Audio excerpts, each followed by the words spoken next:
राष्ट्रवादी काँग्रेस पक्षाचे जिल्ह्याचे अध्यक्ष बळीराम काका साठे, जिल्ह्याचे निरीक्षक शेखर माने, आपल्या सगळ्यांचे उमेदवार धैर्यसिंग मोहित पाटील,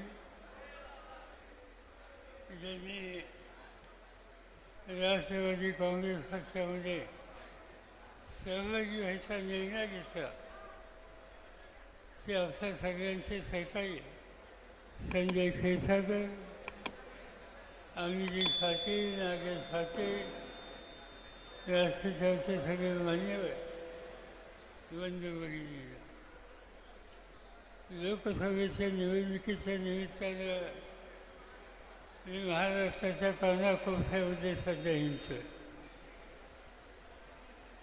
जे मोदी सरकार शेतकऱ्यांच्या विरोधी आहे, नव्या पिढीची बेकारी कमी करण्याच्यासाठी ठोस पावले टाकत नाही. समाजाचे स्त्रिया असोत, अल्पसंख्याक असोत, दलित असोत, या उपेक्षित घटकाच्याकडे लक्ष देण्याची जबाबदारी पाळत नाही. त्या मोदी सरकार आणि मोदींचा पक्ष हे महाराष्ट्राच्या समाजकारणातनं बाजूला कसा करता येईल यासाठी हे माझे दौरे आहे. मी सातारला गेलो, पुण्याला गेलो, अहमदनगरला गेलो, नाशिकला गेलो, औरंगाबादला गेलो, जालन्याला गेलो, परभणीला गेलो आणि सोलापूरला आता या ठिकाणी आलो. या सगळ्या जिल्ह्यामध्ये लोकांची मनस्थिती दिसते आणि ती मनस्थिती भाजपच्या हातातून सत्ता घ्यायची. शेतकऱ्याला न्याय मिळायचा असेल तर मोदी सरकार त्यांच्या हातातली सत्ता काढून घ्यायची आणि ती सत्ता काढून घेऊन शेतकऱ्यांचं, तरुणांचं नेतृत्व करण्याची ताकद ज्यांच्यात आहे ते प्रत्येक जिल्ह्यामध्ये उद्या करून त्यांना शक्ती द्यायची. आणि त्याच हेतूनं आम्ही लोकांनी हा निकाल घेतला की माझा मतदारसंघामध्ये धैर्यसिंग मोहित पाटील यांची निवड करून एका तरुण माणसाला संधी त्या ठिकाणी दिली. तसंच सोलापूर शहरामध्ये विधानसभेमध्ये अनेक वर्ष काम करणारी वनिती शिंदे हिला लोकसभेच्यासाठी संधी देऊन आज उभ्या आहेत. या दोन्ही उमेदवारांना मोठ्या मतानं विजय करणं ही आपली जबाबदारी आहे आणि ती तुम्ही फार फाळावी ही विनंती करावी लागेल.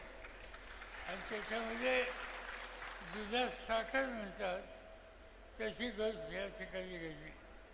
आणि ती दुधात साखर म्हणजे संजय क्षीरसागर गेले 25 वर्ष महड तालुक्यामध्ये सार्वजनिक जीवनात काम करत होते.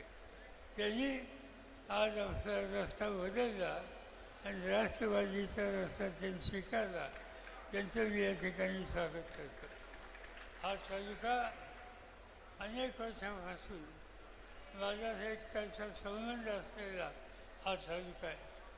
तुमच्यापैकी अनेकांना माहीत असेल 1971 ते 77 या काळामध्ये सोलापूर जिल्ह्याचा पालकमंत्री म्हणून माझ्यावर जबाबदारी होती. आणि त्या काळामध्ये मी अनेकदा बघितलं या मोहोळमध्ये संभाजीराव गरड असतील, त्यांचे बाकीचे सहकारी असतील, या सगळ्यांनी आम्हाला लोकांना साथ दिलेली होती.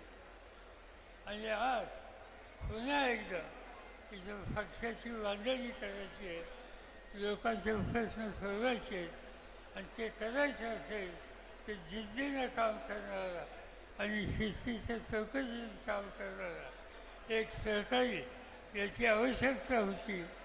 संजय क्षीरसागरांच्या निर्णयामुळं ही उणीव जी भासत होती ती आजपासून संपलेली आहे आणि त्यांचा उपयोग या तालुक्याच्या जनतेचे प्रश्न सोडवण्यासाठी मोठ्या प्रमाणावर होईल. मी एवढं सांगतो, पक्षाचा अध्यक्ष म्हणून काम करणाऱ्या माणसाला आम्ही लोक शक्ती देतो, ताकद देतो, प्रोत्साहित करतो आणि तीच भूमिका घेऊन आज संजय क्षीरसागर हक्काने आमच्याकडे या आणि काम तुमचं होईल त्याची काळजी करून घ्या आणि जनतेशी प्रामाणिक राहा एवढं त्या ठिकाणी सांगतो. सगळ्यांच्या वतीनं त्यांचं स्वागत या ठिकाणी राष्ट्रवादी काँग्रेस पक्षामध्ये हे या ठिकाणी मी घेतो. आमचे जिल्ह्याचे अध्यक्ष बलराम काका यांना विनंती करतो की संजय क्षीरसागर यांचं तुम्ही या ठिकाणी स्वागत करावं हे सांगून आपली रजा घेतो.